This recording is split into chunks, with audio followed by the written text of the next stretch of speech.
imagine a time where, the king of England was beheaded by its own people. The civil war, the English civil war is going to happen, the interim is happening, and all those were not just concerned about the politics, but they also sparked the literary ideas. They revolved about the revolution, how literary ideas, the revolution, all that sparked in, right? And that we say it was not a period of the time, but also it made a lot of literary invention. You will be getting a lot of epics, the which I always talk about. So and that's where, when we talk about that, yes, pen is mightier than the sword. Just think of it, just think of that period. Yes, we are talking about the civil war and the interim, and yes, this is Pooja Singh. So yes, I welcome you. Hey, all the future assistant professor. Let's discover what NTA has to ask about the hidden gems of civil war and interim. Hello everyone. So let's get started. So this is our day 9 of cracking UGC NET JRF. So today I thought, why not be थोड़ा creative. Images से थोड़ा ज़्यादा अच्छा होता है, और हमारे time पे इमेजेस किसी ने यूज़ नहीं किया. हमें तो मतलब when I was reading I thought कि अरे यार कुछ इमेज होता तो कितना अच्छा होता ना. कोई स्टोरी जब आदमी पढ़ रहा होता तो अगर उसमें इमेज होता, और सपोज बहुत इंटरेस्टिंग लगता है. I feel very interesting. So अब ये हम लोग we are talking about civil war and इंटरगम.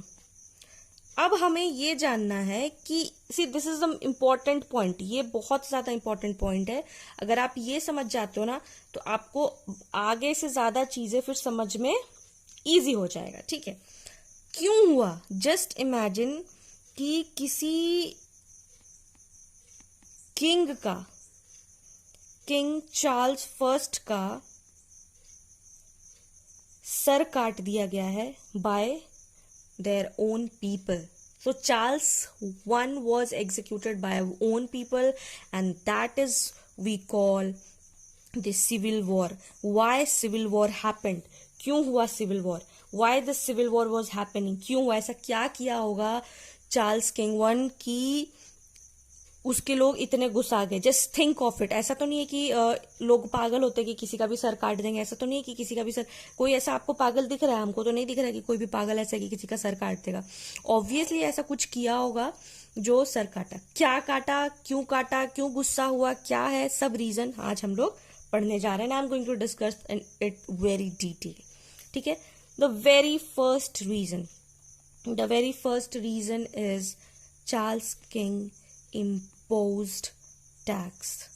ठीक है, टैक्स बहुत ज्यादा इम्पोज कर दिया था. दूसरा, जो पार्लियामेंट थी, ठीक है, जो पार्लियामेंट थी उसका मीटिंग्स नहीं होने देता था. he did not let any people to meet in the parliament. So these are the reason that led for the civil war. These are the reason that led to the civil war. कि ये दो main reason है. he imposed a lot of taxes. He did not let anyone meet in the parliament. He was like, why people will meet parliament? And he arrested all the people, and that is why the parliament people were very angry. Like, who the hell he is that he is not letting us meet, huh? Then at that time the parliament started taking rebellious actions against Charles, and that is why he said कि अब तो civil war होगा. Now we will kill Charles first. Let assume him to be King Charles first. ठीक है, तो जब ये बहुत लोग गुस्सा हो गए, then ये होगा कि नहीं अब तो मारना ही मारना है. ठीक है, नाउ उसके बाद क्या होता है कि इंग्लैंड जो है दो मेंटालिटी में बट गया. ठीक है, वन वाज रॉयलिस्ट एंड एक जो थे the one who favoured parliament. ठीक है, अब क्या हो गया, जो रॉयलिस्ट थे वो तो भाई they will be writing all the thing in the support of Charles king one, ठीक है। तो जो भी चार्ल्स किंग वन को अच्छा लगता था, एंड दैट इज हियर, यहाँ पे कैरोलिन पोएट का जो अभी हम लोग पढ़े हैं लास्ट में, वो इनका आता है कि जो भी ये लोग बहुत सारा इनको खुश करने के लिए पोएम लिख रहे होते हैं, और जो ये पार्लियामेंट को फेवर कर रहे हैं, the one who were favouring parliament, they were favoring them, they were talking about them, and they were, one of them was Oliver Cromwell. ये आगे चल के बहुत इंपॉर्टेंट होने वाला है, we'll be discussing it all, ठीक है। So this is the base model that you have to understand कि why, what happened to civil war, क्यों हुआ, क्योंकि King Charles first one imposed the tax, parliament meeting में होने लगी, and that was the reason, ठीक है। And then England divided into two parts, not part in the mentality, people का mentality, ठीक है। So the one who was believing in the royalist, Charles king में believe करते थे, and then for the favouring parliament, okay fine. Now will be talking about who was Oliver Cromwell. So when I was talking about that, ये image देखिए, when I was talking about कि उस time पे क्या हुआ था, civil war चल रहा था, ठीक है, civil war is going on, civil war पूरा यहाँ पे चल रहा है, ठीक है। But at that time only, it is not about that कि बस वो बहुत परेशान हो रहा है, कुछ नहीं, बट हाँ, लिटरेरी वर्क्स इसमें ज्यादा पब्लिश नहीं हुआ। तो ये आपको याद रखना है कि इसमें कोई भी लिटरेरी वर्क्स पब्लिश नहीं हुआ था। हाँ, people were writing in the favour of, either in the favour of the king. अगर आप किंग के फेवर में लिख रहे हो तो दैट इज वेरी गुड, लेकिन अगर आप किंग को अब्यूज कर रहे हो तब तो फिर ये तो बहुत गलत हो गया। So that is why. और इस टाइम पे एक चीज और है, कि इस टाइम पे आपको कोई भी ड्रामा देखने को नहीं मिलेगा, ठीक है, कोई भी आपको ड्रामा देखने को नहीं मिलेगा, क्योंकि Puritans used to hate, they were like orthodox kind of people, तो ड्रामा नहीं मिलेगा। और इसी से आपको क्रोनोलॉजी का क्वेश्चन बनाने में आपको हेल्प होगा कि इस टाइम पे कोई भी ड्रामा नहीं था, only it was poetry and prose. तो ये आपको समझना पड़ेगा जब हम सिविल वॉर और इंटीग्रम की बात कर रहे हैं। 1640 से लेकर 60 तक कोई भी ड्रामा प्रोड्यूस नहीं हुआ था, it was only poetry and the prose, ठीक है। So these are the things that you need to, ये आप ये सारे इमेजेस अपने दिमाग में फिट कर लीजिए कि there was a civil war. Literary ideas बहुत उस टाइम पे आए, बट ड्रामा नहीं हुआ था, ठीक है। अब when I have discussed all this things, now you will understand कि अब यहाँ पे क्या लिखा हुआ है। So let's get started. Let me choose a green colour, I like green colour. Which color do you like?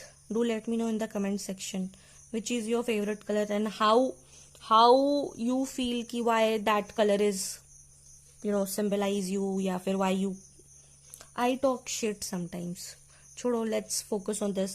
The one who is watching the entire video, and if they'll comment about the color, then I'll know that yes, they are reading. And this is how I check how people are watching the videos or not. Okay, let's see. So what was the English Civil War? Now I have made you understand. So there are बहुत series of armed conflicts था इस time period में हुआ। Royalist थे जो king Charles first को support करते थे, and the parliamentarians that was led by Oliver Cromwell, और ये एक पुरिटन भी था, तो ये पार्लियामेंट में था, ठीक है। कोर रीजन क्या था भाई? पावर स्ट्रगल था, टैक्सेशन दैट वी डू, बहुत ज्यादा टैक्स लगा दिया था, रिलीजन था, and the divine rights of the king. Charles first को लगता था कि अगर राजा जो है बस उसी को सब कुछ मिलना चाहिए, बोलते हैं ना राजा का बेटा राजा बनेगा, बस इसीलिए। फिर एग्जीक्यूशन होता है 1649 में, और इसी टाइम पे ये खत्म हो जाता है सिविल वॉर। अब इंटीग्रम के बारे में बात करते हैं। What is इंटीग्रम? सो ये 1649 से 60 के बीच में हुआ। This means between kings, because England had no monarchs during this period. जैसे हमारे कंट्री में या फिर जब कोई या फिर किसी पर्टिकुलर स्टेट में जब कोई चीफ मिनिस्टर एलिजिबल नहीं रहता है तो वहां पे इमरजेंसी लग जाता है, ठीक है, इमरजेंसी लग जाता है और फिर प्रेसिडेंट का रूल चलता है, ठीक है। तो इसी पीरियड के टाइम पे हम लोग बोलते हैं इंटीग्रम, ठीक ठीक है. England become a commonwealth under the Oliver Cromwell who acted as a de facto ruler. और ये एक पीरियड था पुरितन डोमिनेंस. क्या है भाई Puritan dominance? Puritan dominance it's completely orthodox kind of thing. ठीक है, मतलब समाज में बहुत ज्यादा किसी चीज को नहीं पसंद करना, बहुत ज्यादा रेस्ट्रिक्शंस लगाना, विमेन और गर्ल्स को ड्रेस नहीं होना है, मेकअप नहीं करना है, ब्राइट कलर का ड्रेस नहीं पहनना है, मॉडेस्ट कपड़ा पहनना है, हार्डवर्क जरूरी है सैल्वेशन सोल के लिए, एंटरटेनमेंट तो बिल्कुल नहीं होना चाहिए, एंटरटेनमेंट बिल्कुल नहीं, no entertainment should be there. Theatres were banned, theatres were banned. ठीक है, कोई स्पोर्ट्स नहीं था.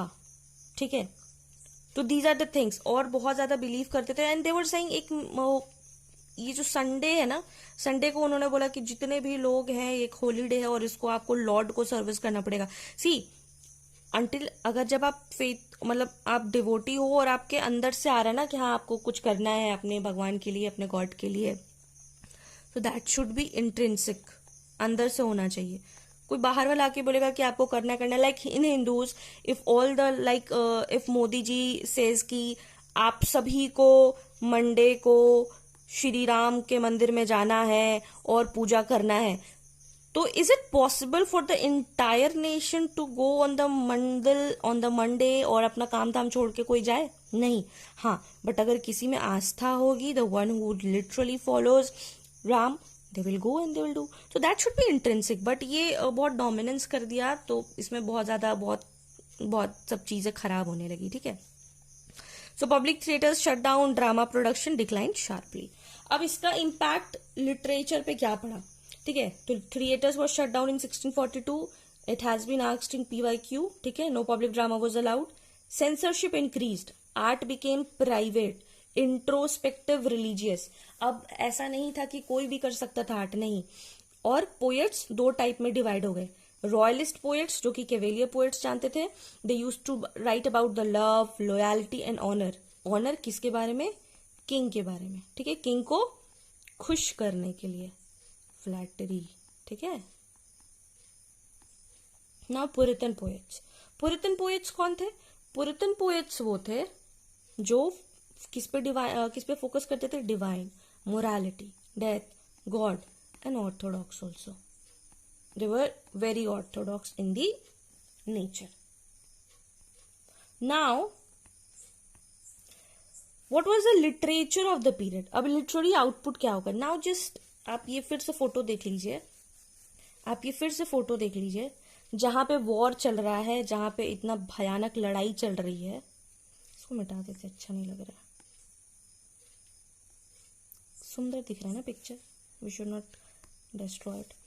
यहाँ जहाँ पे इतना भयानक लड़ाई चल रहा है, जहाँ पे इतना वॉर चल रहा है, क्या पॉसिबल होगा उस टाइम पे पढ़ने के लिए? पॉसिबल नहीं होगा, चीजें अच्छी नहीं होंगी. या तो आप किंग को खुश करने के लिए उसके बारे में फ्लैटरी लिख रहे हैं, या अब्यूजिव लैंग्वेज में उसके अगेंस्ट में लिख रहे हैं.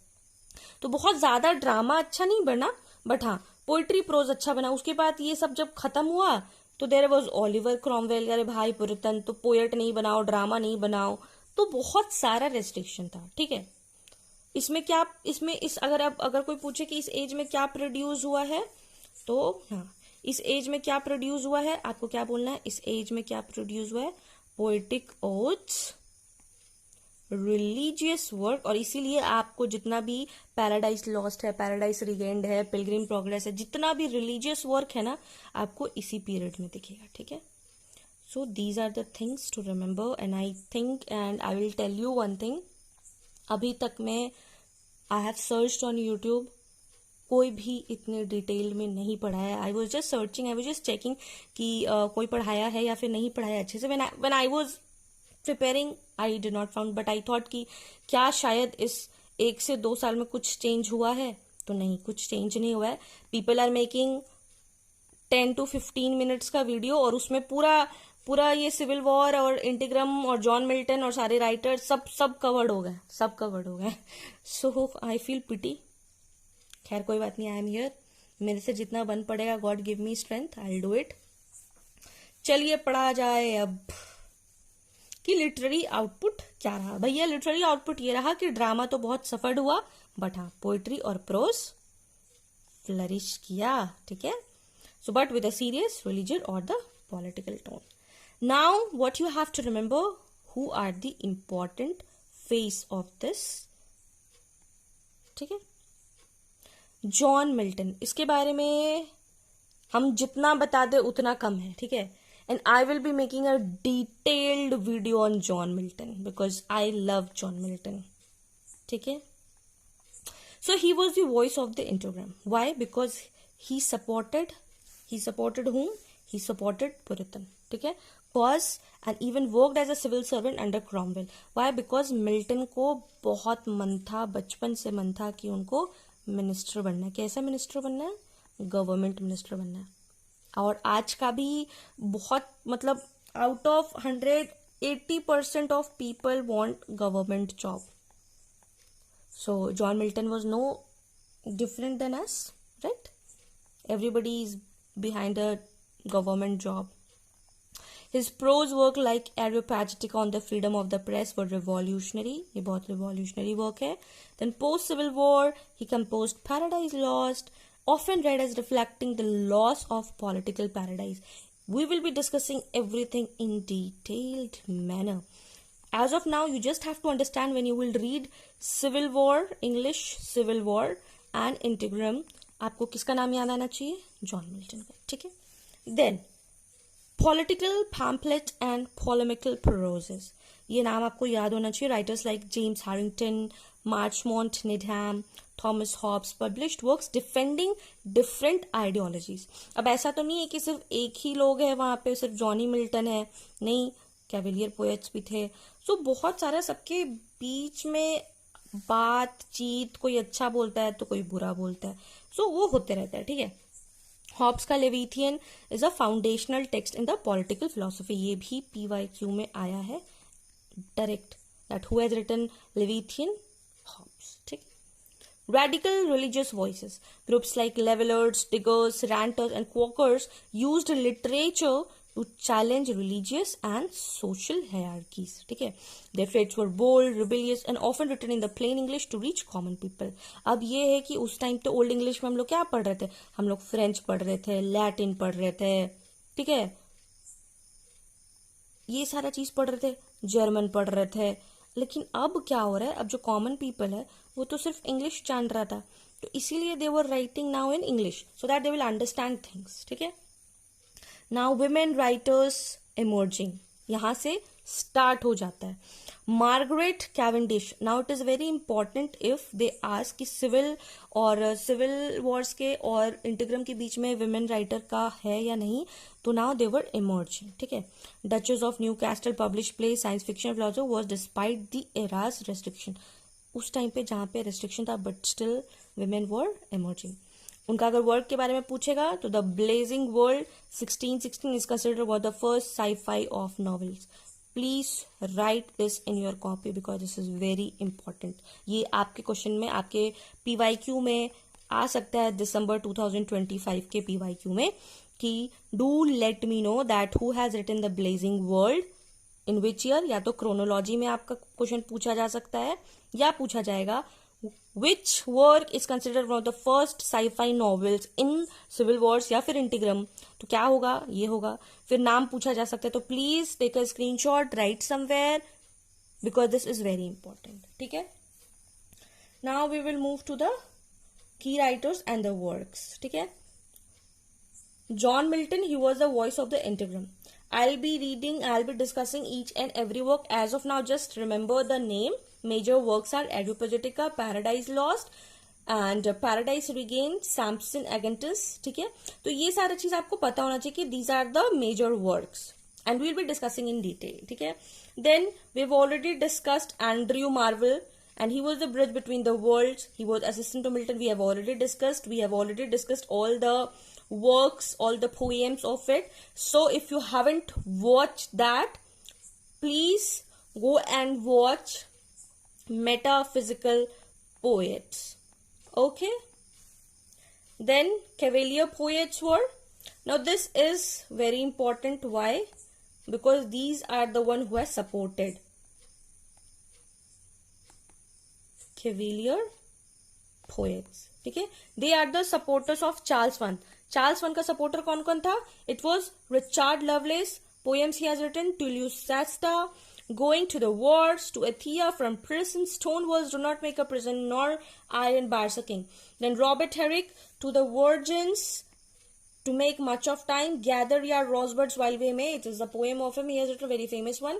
So he wrote about the lyrical, graceful, elegant poems about the love, loyalty and duty to the king. So do remember Cavalier poets, those who supported Charles I. ठीक है? Now we'll be talking about the PYQs. As I always say, PYQs are very important. So these has been asked. I haven't written the exact year, but Paradise Lost, every time they ask, every time one or two questions. Paradise Lost is written in 1667. Areopagitica 1644. Cromwell was the Puritan leader, and 1642 it was the closing of 3 areas. It has also been asked in the assertion like Milton's work supported Cromwell's Puritan ideals. Reasons were Milton was the Latin secretary under Cromwell. So again, these are the important facts and figures that you should remember. Now I'll change the color of my pen because I am liking red now. Okay. Now PYQs based on the Civil War and the interim literature. The very first question is that which of the following poets supported the Commonwealth served under the Oliver Cromwell? John Dryden, John Milton, Andrew Marvell or Richard Crashaw? So you can pause the video and give a mock test if you want. Okay. The correct answer is John Milton. Okay. Now the next question is which of the following works defends the freedom of the press and was written during the interim? So the Tenure of Kings and Magistrates, Paradise Regained, Areopagitica, Lycidas. See, now this Paradise Regained and Areopagitica both are written. These all are written in the same time. But what you have to focus on? The freedom of the press or integram. ये दोनों किसमें लिखा हो गया? So it is in Areopagitica. ठीक है? The correct answer is Areopagitica. Now question number 3. The Blazing World, a proto-science of fiction text, was authored by Margaret Cavendish. Okay. Next question number 4 is, let me change the color, red, green. So match the writer with their political and the religious ideologies. So Hobbes' ideology was absolutist. Okay. This is one. Or I'm writing Hobbes. Okay.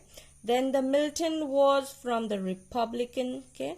The Needham is for the propagandist. So Needham. And Winsley was from the radical Christian communist. So again, in-depth one. It is in-depth one. So it is not a new thing that NTA has asked the in-depth one. And I'm recording my video at 2 a.m. in the morning, and that is why my voice has become hoarse. So do bear it with me. Okay. Question number 5. Which of the following best describes the effect of the English Civil War on drama? A new wave of comedy? Wrong. Theaters were permanently banned. Not permanently, but yeah, it was, what was the effect? Yes. Only religious were played. Okay, but still the correct answer would be theater was temporarily closed and drama was declined. So this is the main focus. This is how you have to find the answer. So now what you have to remember, one-liners, very important one-liners. आपको ये बहुत अच्छे से याद करना है, ठीक है? सिविल वॉर कब तक हुआ? 1642 to 1651. Learn it. आप लोग बोलते हो ना क्रोनोलॉजी के लिए क्या करना है, यही करना है क्रोनोलॉजी के लिए, ठीक है? Charles one executed 1649. Interregnum 1649 to 1660. Restoration का as we will discuss in the next video. Theatre closure 1642. Milton का these are the famous works. Marvell ka to his coy mistress, we have already discussed this. Lovelace to Lucasita, Herrick to the Virgins. So these is the important thing that you have to understand. So again, look at the picture and do understand at that time of the what situation would be at that time. Abhi ke time pe when you watch the news, abhi Iran, Ukraine, Russia, all these Wars you have seen, और अभी हमारे India और पाकिस्तान में भी आपने एक war देखा था. सो बस थोड़ा सा हमारे when you see a little bit of news of it like that, yes, we are being bombarded with these all sort of things, we get we start living in fear. So उस time का आप situation समझ लीजिए. So this was all about civil war and integrums. So watch this picture and understand these all things. Take a screenshot of this and learn it. This is very important. So yes, now the final thing is that do let me know in the comment section that who would you have supported, King Charles I or Oliver Cromwell. ठीक है, ये क्या किया था, ये किसी को parliament में किसी को मिलने नहीं देता था, बहुत ज्यादा टैक्स लगाता था. सो इसको सब लोग मार दिया मिलके, ठीक है, एग्जीक्यूट कर दिया. ओलिवर क्रॉमवेल भी तो यही कर रहे हैं ना, ड्रामा बंद करा दिया है, और अभी तक फिर थिएटर्स बंद करा दिया है, स्पोर्ट्स बंद करा दिया है, और बिल्कुल भी कुछ नहीं होने जाना है. तो now you tell me in the comment section कि अगर आप इस टाइम पे होते तो who would you have supported, king Charles I या फिर ओलिवर क्रॉमवेल. और अगर आप पोएट होते तो कौन सा पोएम लिखते, do let me no in the comment section and see the timing. I told you 1:46 AM in the morning. That is why my voice has become hoarse. So okay, we'll meet you in the next video. So yes, that was a wrap for today's video. We talked about how Civil War formed, why did the Charles King was executed, and how did the Integrum formed, and what was the real reason behind it, how the Oliver Cromwell talked about the Puritans and what were the things which were banned. So yes, that was all of it, and we also saw how the feminist voices are being raised, right? So you have to follow these all things and make sure you learn all the facts which I told you, to remember all the dates, because that has been asked in the UGC Net frequently. And yes, do let me in the comment section which is your favorite work or the writer of this particular age. And also do let me in the comment section how many marks did you score on the PYQs out of 5. And yes, if you found this video helpful, do not forget to like, share with your friend, those who find that yes, coaching is expensive and they cannot afford the coaching. Do share with them, because this video might be very helpful for them. And subscribe English for English by Pooja Singh for the 6-month journey from day 1 to JRF. Okay, and till then, keep learning, keep shining, stay consistent, because consistency is the key. If you think that before examination 1 month you will be studying all your hard work and everything, that is not going to work. The one who cracks JRF, they study like a JRF. That's all. So yes, till then, we'll meet you in the day 10.